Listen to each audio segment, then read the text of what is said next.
Good morning, everyone, and thank you very much for joining me from wherever you are. Good afternoon, good evening, and whatever time of day it is for you.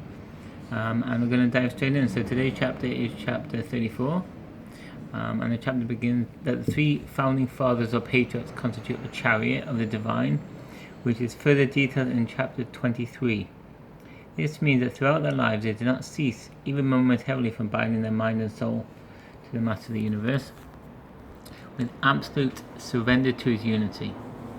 Just as the vehicle is submissive to the will of the driver, the constant awareness of God's unity led to a continuous state of self-nullification.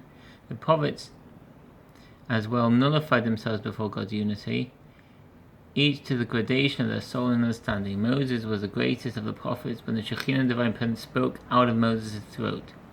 This is derived from the Zohar. The nation of Israel experienced a glimmer of this self-nullification at Mount Sinai, but they were unable to contain it, as the Gemara or Talmud in 88b says, at every divine utterance their soul took flight, and God resurrected them each time. Due to this, Hashem therefore commanded immediately for the sanctuary or Mishkan to be constructed, which would house the Kodesh HaKadoshim, the Holy of Holies, where he would dwell and his unity would be revealed, will be expounded further in chapter 53, which is the last chapter of the Amarim. The Alter Rebbe, about that, addresses that one specific place for God's presence, despite his glory, fills the entire earth. The uniqueness of this site lies in the revelation of godliness that occurs there.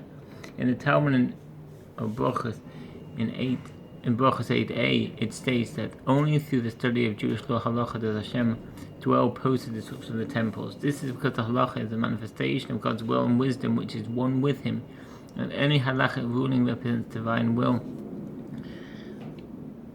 underpinned by divine wisdom. As one meditates deeply on the concept of self-nullification, let one reflect in their heart that the capacity of my intelligence and my soul's will is too limited to constitute a chariot and abode for God's unity and perfect truth. For my thought cannot grasp or apprehend His unity at all, with any degree of comprehension in the world, not at all, which was achieved by the patriarchs and prophets. However, I will make a sanctuary for him by studying Torah at the fixed times by day and by night. To the extent of my free time as stipulated by the law governing each individual situation set forth in the laws of Torah study, the sages state, and if one studies a chapter by morning and evening, knowledge no more.